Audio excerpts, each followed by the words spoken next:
Aujourd'hui tout semble aller pour le mieux dans la vie de Caroline Margeridon. Antiquaire et acheteuse phare d'affaires conclue, et candidate des traîtres sur M6, tout lui sourit.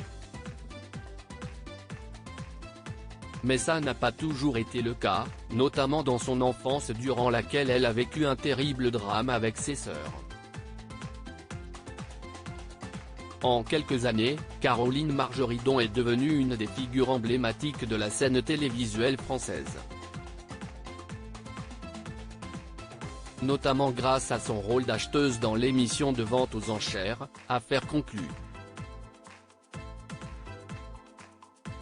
Une émission dont une rumeur avait annoncé qu'elle serait la nouvelle présentatrice après le départ de Sophie Davant, mais malheureusement pour l'antiquaire c'est Julia Vignali qui a été choisie par la production afin de prendre la tête du programme phare de France 2. Qu'importe, l'acheteuse n'est pas près d'abandonner son rôle dans l'émission et sera de retour à la rentrée avec la compagne de Kad Merad, à qui elle a donné un petit conseil pour son arrivée. En plus de briller dans Affaires conclues, Caroline Margeridon a fait plusieurs passages dans d'autres émissions, comme The Wheel, présenté par Arthur, ou dernièrement Les Traîtres, de laquelle elle a rapidement été éliminée, ce qui n'a pas fait plaisir aux téléspectateurs. Une carrière rondement menée pour l'antiquaire, qui n'a malheureusement pas vécu que le bonheur et a connu un immense drame dans son enfance. Ma famille a explosé en plein vol en novembre 2021, Caroline Margeridon a publié un livre autobiographique intitulé Libre, dans lequel elle se livre sur sa vie, et surtout un drame de son enfance.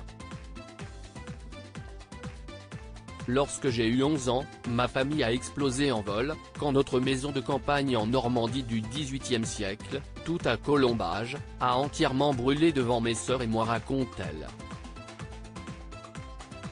Au moment de l'incendie, l'antiquaire était seul dans la demeure familiale avec ses sœurs, car ses parents n'étaient pas présents.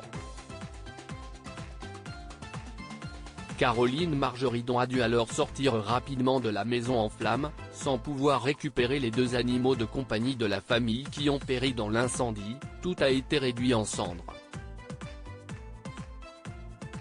Notre passé, notre enfance, notre chien Castor, et notre chatte Mina qui me faisait peur et me coursait dans les couloirs quand j'étais petite.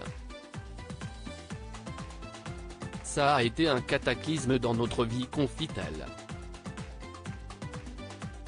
Une expérience traumatisante, qui a mené à l'éparpillement dans différentes régions de sa famille, et laissé l'acheteuse vivre seule avec sa mère dans la Beauce, loin de ses 2 sœurs et de la joie de sa maison d'enfance.